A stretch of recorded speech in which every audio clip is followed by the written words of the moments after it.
Peeni Henare. Thank you, Mr. Speaker.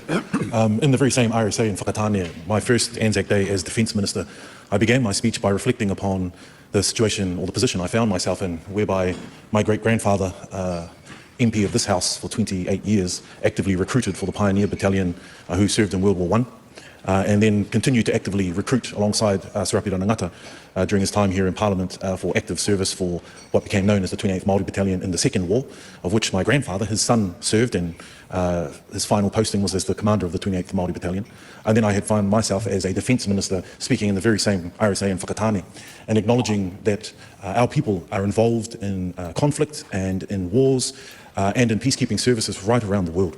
And while it may be an unspoken thing that when we show up to an Anzac Day, we acknowledge them and we remember them, I think this move with this particular bill is an important one and a symbolic one. And I acknowledge the Minister for bringing this here to the House.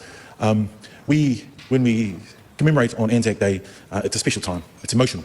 It allows us to reflect on our past, to think about our current day, and also to plan for our future. Mr. Speaker, we support this bill.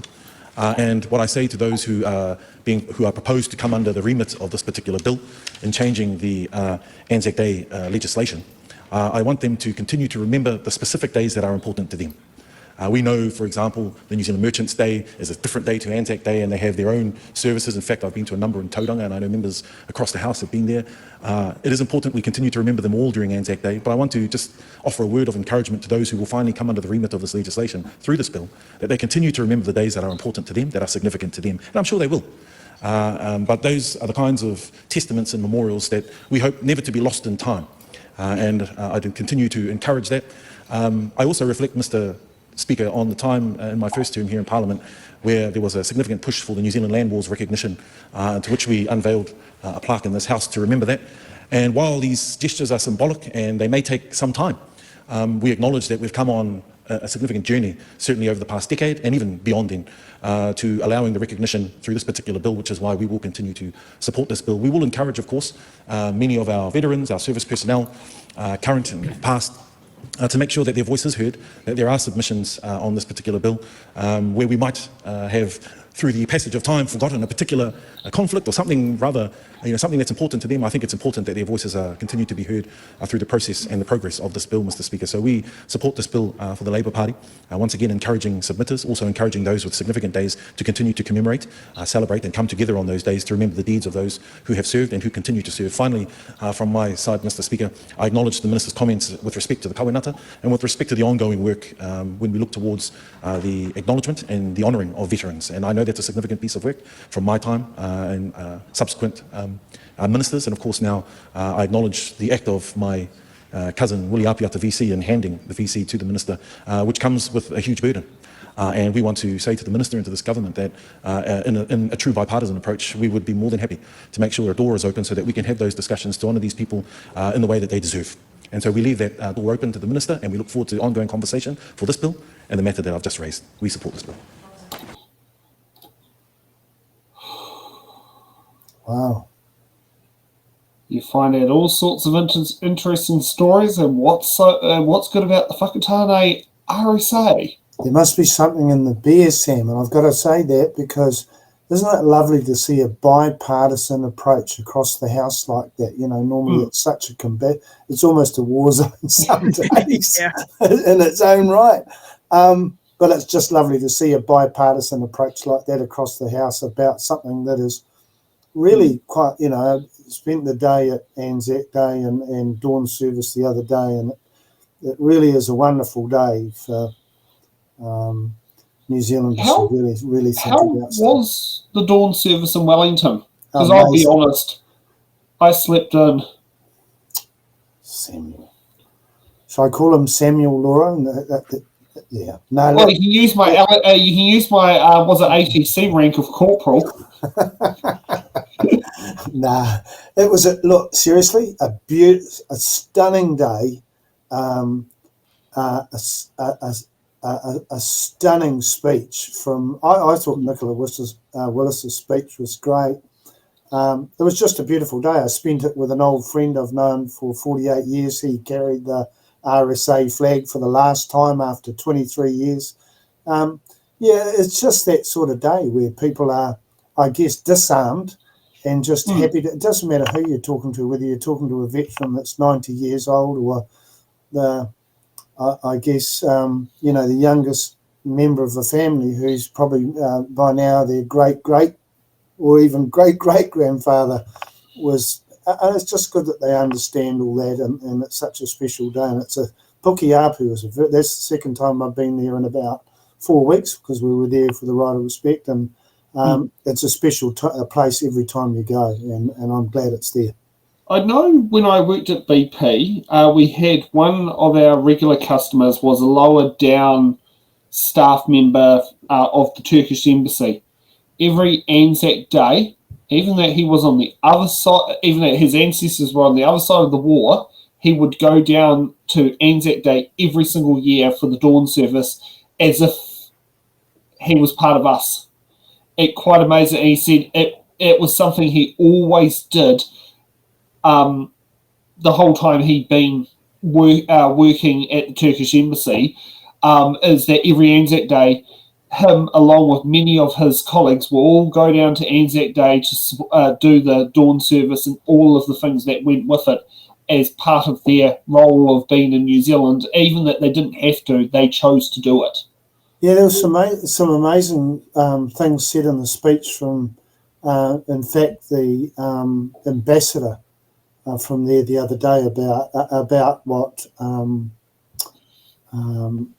Ataturk had actually said, about all the deceased New Zealanders that are there, and now they're in the bosom of the country where they fell, and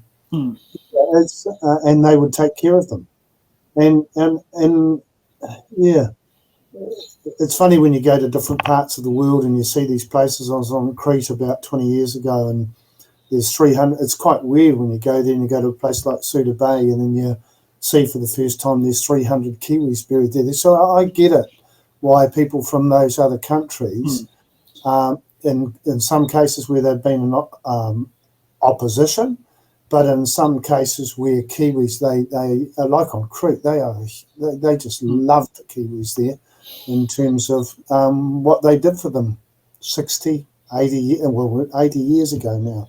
It's, and they never forget it. They never forget it.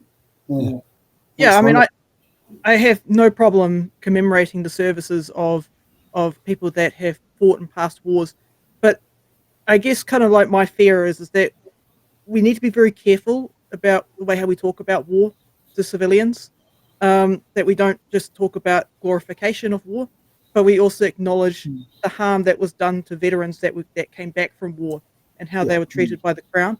Like after World War One, when Māori troops came back, including my own ancestor, they didn't receive a pension. They didn't receive the same benefits and entitlements as their Pākehā counterparts, as my Pākehā ancestors who fought at Gallipoli. So yeah, it's like I'm more than fine in acknowledging and respecting and remembering the sacrifices that were made, but also part of that sacrifice was the way how they were treated when they came back home. And I don't want to lose that. I think it's very important that we hold on to that fact and continue to hold the government accountable for past actions that they have done against veterans. Yeah, no, that's a very good point, Laura. There's been a lot of injustices over the years, just in terms of... There's a very good one, a very obvious one, even if you talk about medallic stuff in terms of the World War One medals were all named around the edge of the medal. When the guys came back, some of them from the Second World War, they were told to apply for them. Do you know a lot of guys, even in the early 1990s that I came across, some 45 years after the war, had these things sitting in the grease-proof paper wrapping because they just never bought, or they applied for them and they just put them in a drawer. They didn't mean anything to them because they weren't presented to them, and they felt they were owed that by their just little things like that, where they looked after. Did we look after their mental health and that sort of thing after them? And warfare's, I've got to tell you, I've been in 3 different war zones in my lifetime, and very close to one where the 4th one where my father worked. They are not nice places, and awful things happen there. We all know that. I've seen a lot of the aftermath, the destruction, and just the very thought of people. I was very lucky with Yugoslavia, if I can just diverse a little bit. I'd been there backpacking in 83. I went there to work there in 94, 95, and then I went back there. So it was before, during, and after.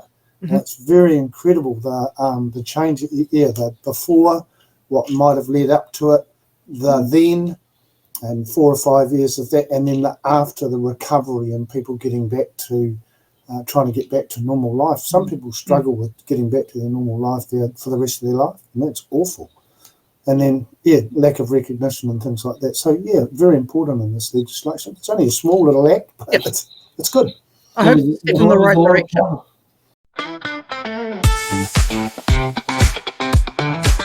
Thanks for watching.